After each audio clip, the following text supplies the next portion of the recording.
Welcome to Books for Kids by Flying Dragons. Today we're reading Mr. Good by Roger Hargreaves.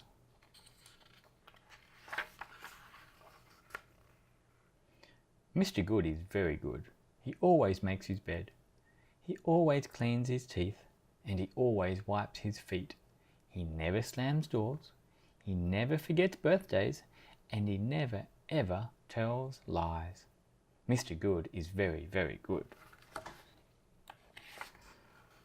However, Mr. Good lives in a place called Badland, a place where nobody is like Mr. Good, a place where people do slam doors, and they slam them in your face. In Badland, the puddles are much deeper than they look. In Badland, a dog's bite is worse than its bark. In Badland, even the trees are bad. One day it was wet and windy. Well, of course it was. The weather is always bad in Badland. And Mr. Good was walking along, minding his own business, when the hat of the man in front blew off.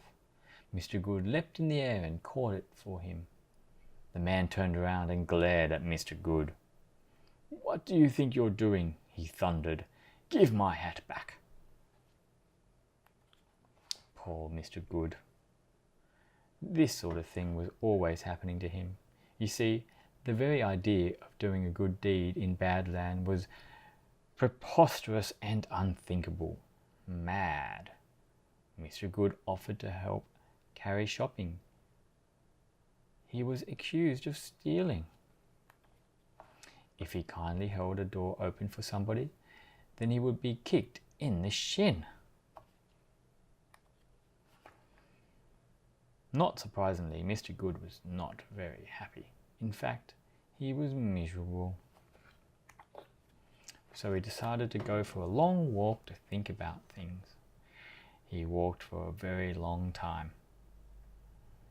He was so deep in thought that he did not notice how far he had gone.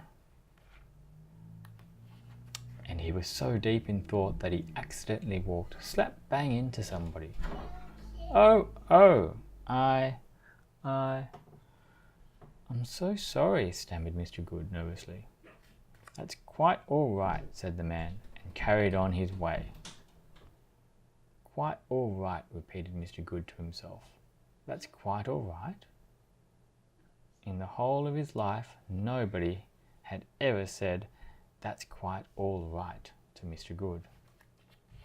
Then Mr. Good noticed that the sun was shining, which is strange because the sun never shone in Badland.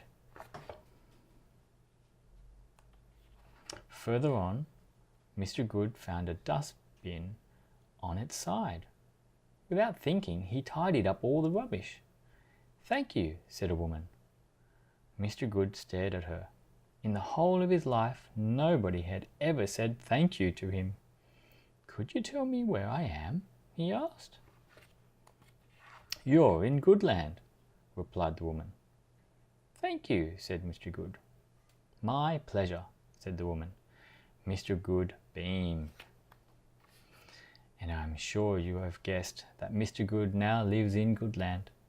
And Mr. Good is happy. Very, very happy. Doing good deeds all day long. The only thing Mr. Good still does not trust are puddles. Once you have stepped in a Badland puddle, you never forget. The end. If you like this book, please do subscribe to our channel.